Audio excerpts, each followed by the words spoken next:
So mga sangkay, yung topic natin ngayong parte sa RTL natin, kasi napakainit ng panahon ngayon, nag-uumpisa na magkaroon ng heat stroke yung ibang mga manok natin, yung mga ibang RTL natin. So panoorin nyo to guys, napaka-importante ng tips nito para maiwasan natin yung heat stroke or ma-prevent natin yung mga mangyayari pa sa susunod na araw na talagang painit ng painit itong panahon. Okay, please watch this video guys.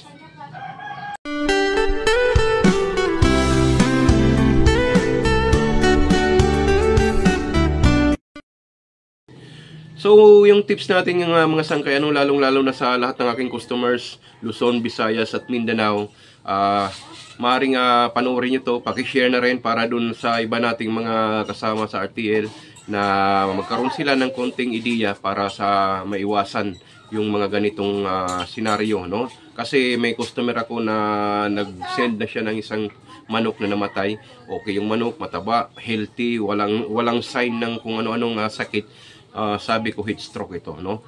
Lalong-lalo na dun sa mga backyard or na mga farmers natin dyan na medyo mababa yung bubungan. Sanggain natin yung kanilang mga init na nakukuha mula dun sa araw, lalo-lalo yung mga mababa yung bubungan. Tips, no? Maglagay kayo ng sako doon sa bubong, ipatong nyo doon sa bubungan, sako or karton, tapos basain nyo sila ng tubig.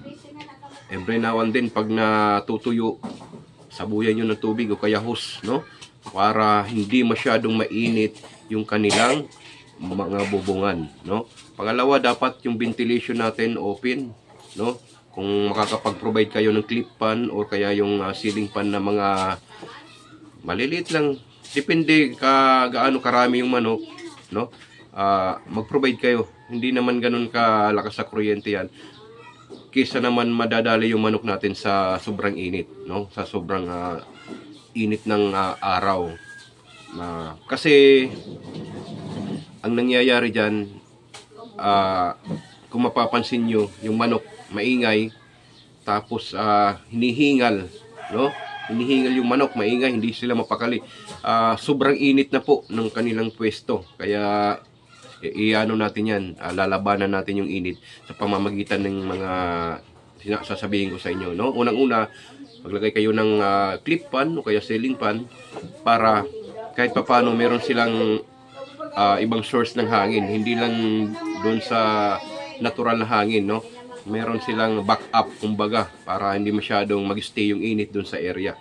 Pangalawa, yung maglagay nga tayo ng sako o kaya mga karton doon sa bubungan, basahin natin para yung bubong, yung yero, lalong-lalo na yung mga yero, tapos mababa yung pagkakadisenyo ng bubungan, maiwasan natin niya mga manatili doon yung sobrang init. So pag natuyo na yung sako or yung karton na nilagay natin dito, lagyan natin ng tubig ulit, sabuyan natin ng tubig o kaya hose, gamitin natin para manatili siyang basa. Hindi naman yung totally na basang-basa talaga, para matanggalan yung init ng bubong. Pangatlo doon sa flooring, pwede nyo pong basahin yan, no? Para yung singaw, simento, hindi aakyat doon sa mga manok natin. Okay? So, alam nyo mga sangkay, magtataka kayo bakit nagdi-decrease yung production ng egg, no? Ng mga manok natin. Isa sa nakakapagbigay ng stress yung manok, gawa ng sobrang init. So, yun nga ang natin, lalabanan natin yung init. Tulad ng sinabi ko, yun ang mga dapat nyong gawin, no? Kasi bababa yung production nyo kasi yung manok hindi sila secure doon sa kanilang area dahil nga sa sobrang init, no? Tsaka magbigay po tayo ng electrolyte, no? Para hindi sila may stress. Electrolyte powder, makakabili po yan kahit saan mga agribit, kahit sa mga bilihan ng mga feeds, makakabili po tayo doon, makakabili kayo. So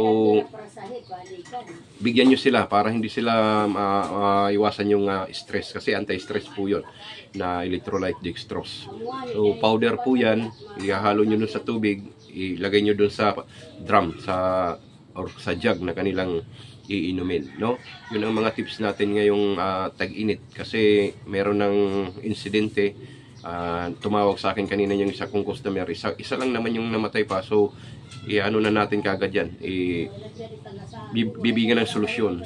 So ganun talaga yung ginagawa natin sa ating mga customers, lalong-lalo na yung malalayo. Kahit sino naman sa customer ko, nagbibigay ko ng mga tips kasi kawawa naman. Alam nyo naman na napakamahal ng RTL na manok, yung malaking puhunan, tapos mauwi lang sa wala.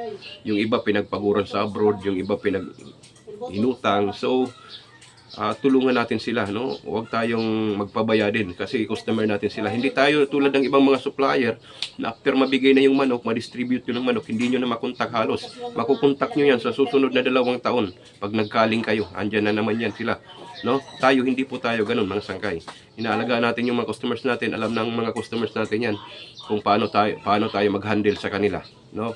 Kasi ginaguide natin sila na maging successful yung kanilang mga RTL business, no? So ngayon mga sangkay, May 13, balik na naman tayo sa operation. Sa mga gustong mag-business ng ganito, chat nyo ako sa Jun Aguha TV. Tapos pwede nyo rin tawagan dyan sa 09-700-355-266, no? Sa hindi pa nare-replyan kagad, wait nyo lang kasi minsan hindi pumapasok sa inbox ko. Gawa ng hindi pa tayo friend, no? Hindi tayo friend. So, minsan nandun sa spam yung mga messages nyo. So, pag hindi pa ako nag-check, hindi ko pa nakikita. So, antay-antay lang po kayo. Okay? So, yung pinakamadali is tawagan nyo lang po ako sa aking number. Sa lahat po ng interesado ng RTL natin, Luzon, Visayas, Mindanao, chat nyo lang po ako. Okay? Yun lang po ang tips natin ngayong araw, ngayong tag-init mga sangkay. Welcome to my vlog, Jun Aguha TV. Paki-share ng video natin para mas maraming makakita, mas ma-aware sila sa kanilang mga gagawin dito sa ating mga backyard farming. Okay, thank you so much. Good morning. Yeah.